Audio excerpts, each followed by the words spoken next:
Ya, baik, selamat siang untuk teman-teman kelas 9. Kita akan lanjutkan materi kita untuk masuk kepada bab yang kedua. Oke, kita sudah menyelesaikan bab 1 pada minggu yang lalu. Sekarang kita masuk bab yang kedua dengan tema yang baru. Ya, secara khusus kita akan belajar tentang sistem untuk mengakses komputer. Oke, sekali lagi, sistem untuk mengakses komputer. Jadi kata kuncinya adalah printer, modem, saluran transmisi, link, node, protokol standar, topologi jaringan, terminal, jalur komunikasi, server, klien, media transmisi, gelombang elektromagnetik, satelit, gelombang mikro, seluler digital, interferensi, aliran data. Itu merupakan kata kunci pada bab 2 ini. Jadi kalian akan belajar poin-poinnya ya, atau apa yang Pak Yesus mau sampaikan berkaitan dengan kata kunci ya, tidak ada yang lain, hanya berkaitan dengan poin ini. Oke, ini ada peta konsepnya untuk bab 2 ini, jadi sistem untuk mengakses internet, lalu ada internet dan jaringan lokal, konektivitas internet, enkripsi. Oke, ini kita Pak Yesus lanjut saja, kita langsung ke poin yang berikut. Nah, pada dasarnya internet merupakan sebuah jaringan komputer seluruh dunia. Tahukah kamu apa yang dimaksud dengan jaringan komputer? Ya, bisa jawab sendiri teman-teman. Apa manfaat jaringan komputer? Sudah merasakan sekarang ini dan pasti bisa tahu manfaatnya. Di mana saja dapat kita temui jaringan komputer? Ya, di rumah, di kantor, di sekolah, dan di mana saja yang terdapat jaringan atau fasilitas komputer. Pada bab ini akan diuraikan hal-hal yang berkaitan dengan jaringan komputer secara garis besarnya. Nah, poin A yang pertama adalah jaringan komputer. Ya, pada dasarnya semua jenis komputer dapat digunakan untuk mengakses internet. Berjuta-juta komputer bahkan lebih telah terhubung dengan internet. Komputer yang digunakan untuk mengakses internet berarti komputer tersebut sudah dihubungkan oleh suatu jaringan ke jaringan lain yang lebih besar, yang mencakup seluruh wilayah di dunia. Dunia ini yang disebut dengan internet. Ya, jadi pada dasarnya semua jenis komputer dapat digunakan untuk mengakses internet. Ya, jadi ada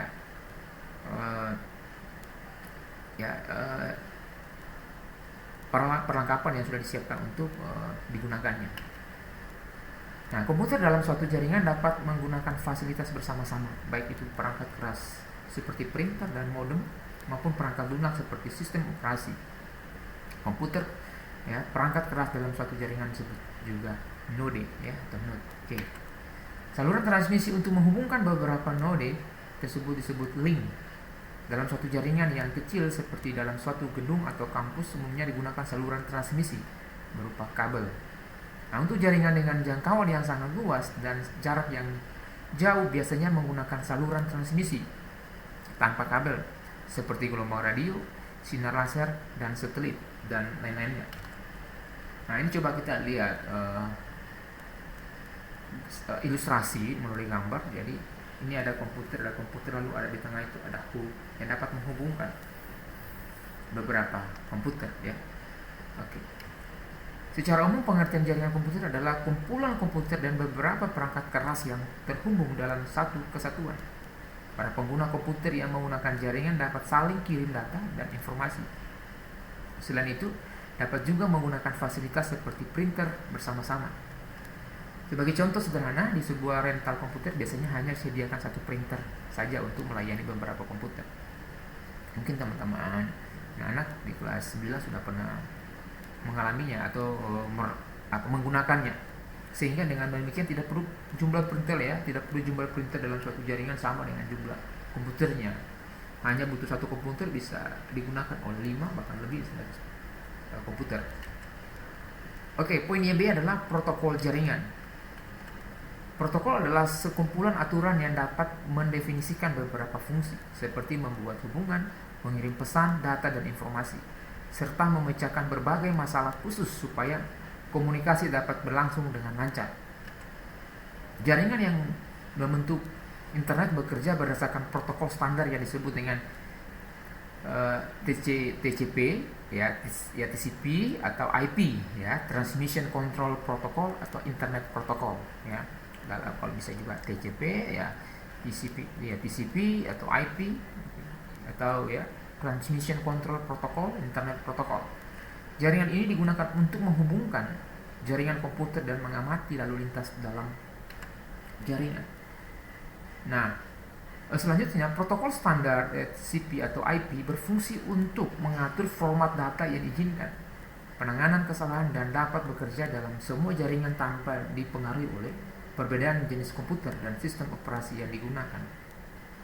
Jadi ini protokol standar IP atau CP ini untuk mengatur format data yang diizinkan, data apa saja yang bisa digunakan oleh komputer tersebut, ya. Jadi dia penanganan masalah.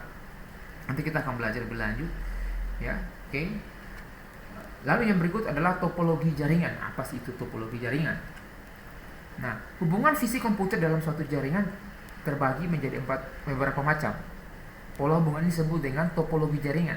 Topologi jaringan komputer terdiri atas topologi bus, ring, dan star, ya. Oke. Jadi bus, ring, dan star. Yang pertama topologi bus atau topologi bus. Nah, pola topologi bus yaitu semua komputer terhubung ke jalur komunikasi utama. Informasi yang dikirim akan melalui semua terminal pada jalur komunikasi utama tersebut. Jika alamat yang tercantum dalam data atau informasi yang dikirim sesuai dengan alamat komputer yang dilewati, maka data atau informasi tersebut akan diterima dan diproses. Jika alamat tidak sesuai, maka informasi akan diabaikan oleh terminal komputer yang dilewati. Oke, ya, jadi ada satu topologi bus itu. Jadi kalau data bisa sesuai cocok, dia akan konfirmasi. Kalau tidak, dilewati saja gitu, seperti itu. Nah, keuntungan jika menggunakan topologi ini adalah menghemat jumlah kabel yang digunakan. Rangkaian jaringan sederhana dan mudah dikembangkan. Kerugiannya antara lain terjadi kepadatan lalu lintas data. Jika terjadi kerusakan pada salah satu jalur komunikasi utama, maka jaringan tidak dapat berfungsi. Saat ini topologi bus sudah jarang digunakan lagi, ya. Jadi mereka coba untuk mengurangi, ya kan, kesalahan-kesalahan. Ini contohnya. Ini topologi bus, ya, seperti ini. Jadi kalau ada kabel satu putus ini, bisa lihat berarti semua akan dampak. Lalu yang berikut adalah topologi ring, ya, ring atau kunci, ya, cincin. Pola topologi ring merupakan cara menghubungkan komputer sehingga membentuk lingkaran atau loop. Nah, setiap informasi yang diperoleh diperiksa alamatnya dan terminal yang dilewati. Jika bukan untuknya, informasi dilewatkan sampai menemukan alamat yang benar. Keuntungan menggunakan topologi ialah dapat menghemat kabel.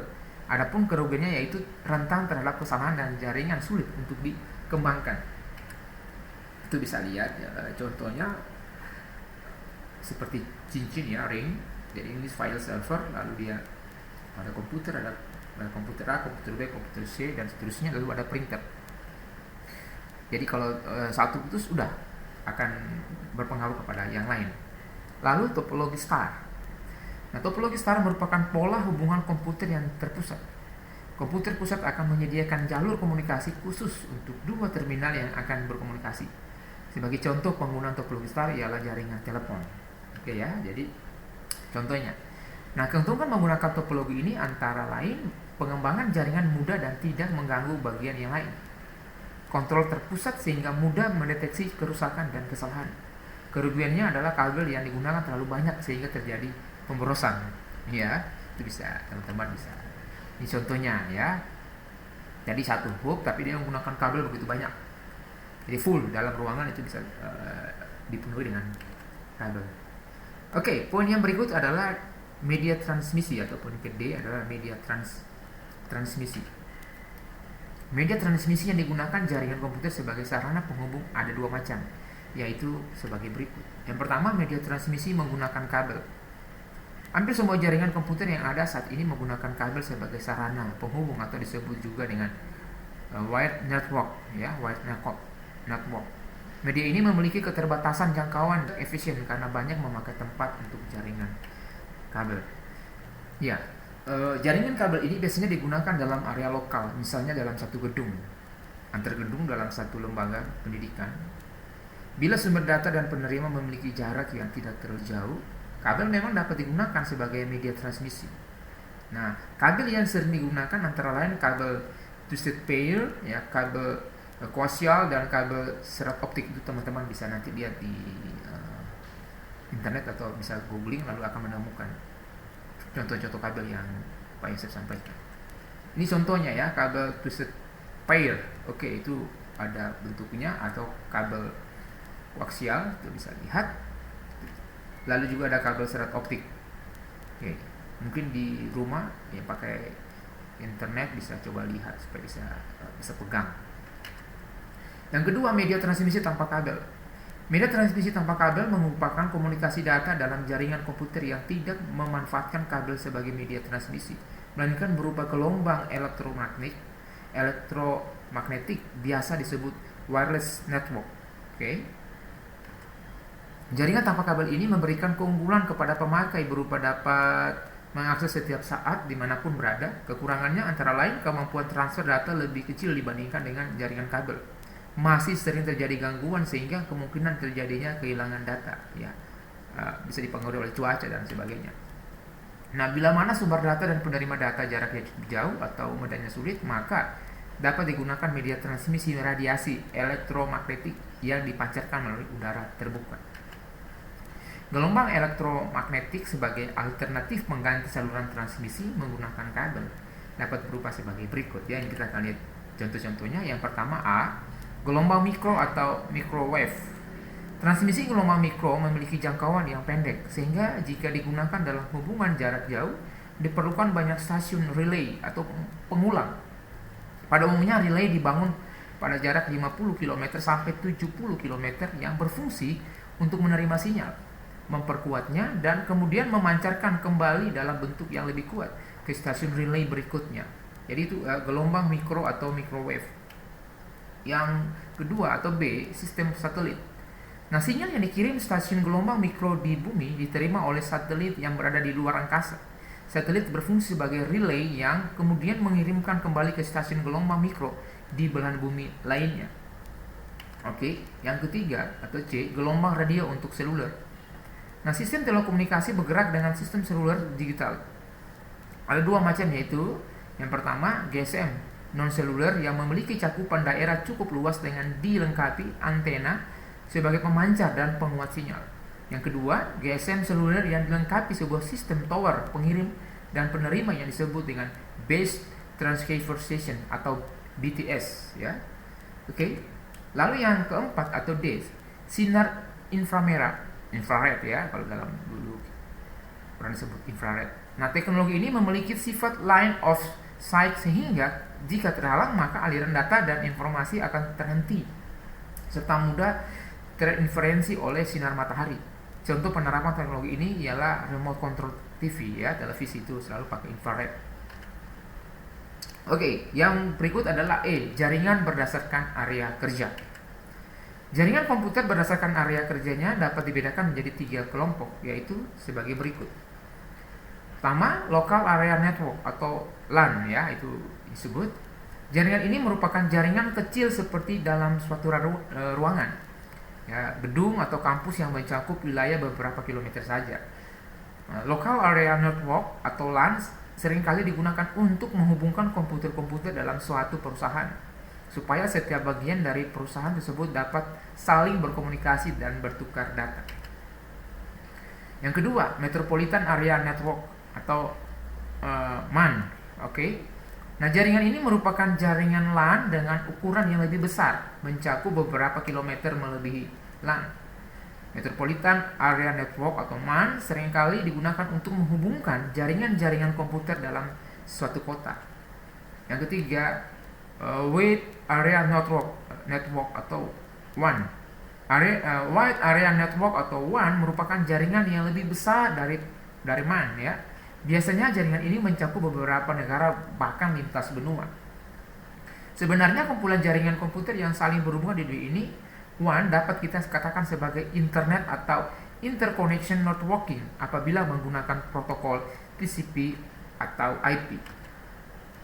Yang berikut adalah program untuk mengakses internet. Nah, setiap komputer atau jaringan komputer yang sudah dilengkapi dengan modem dan saluran telepon dapat dihubungkan dengan jaringan global yaitu internet.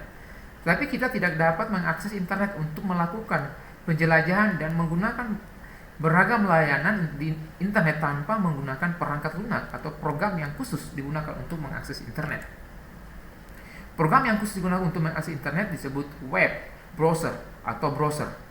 Browser banyak dikeluarkan oleh berbagai macam perusahaan. Browser yang cukup populer saat ini ialah Internet Explorer yang sudah satu paket dengan sistem operasi Windows ya. Jadi kalau teman-teman beli laptop atau komputer baru, Windowsnya selalu sudah ada, itu ada Explorer ya. Bahkan juga ada yang lain ya, bisa juga Opera maupun juga Mozilla dan sebagainya. Sedangkan browser yang lain diantaranya adalah Opera, Netscape Navigator, Mosaic dan lain-lain. Contohnya ini ya, software untuk mengakses internet, Internet Explorer. Jadi ini adalah beberapa ya, contoh yang Pak Yosef sampaikan berkaitan dengan program untuk mengakses internet. Bab 2 ini ya jaringan komputer. Jadi Pak Yosef harap teman-teman di kelas 9 bisa pelajari melalui video ini. Jika ada hal-hal yang lain mau ditanyakan bisa lewat di classroom, bisa juga WA supaya kita bisa pelajari bersama-sama. Oke, nanti kita akan lanjut lagi untuk materi berikut dan untuk poin-poin yang lebih penting yang Pak Yosef akan sampaikan. Oke, terima kasih. Selamat belajar. Tuhan Yesus memberkati.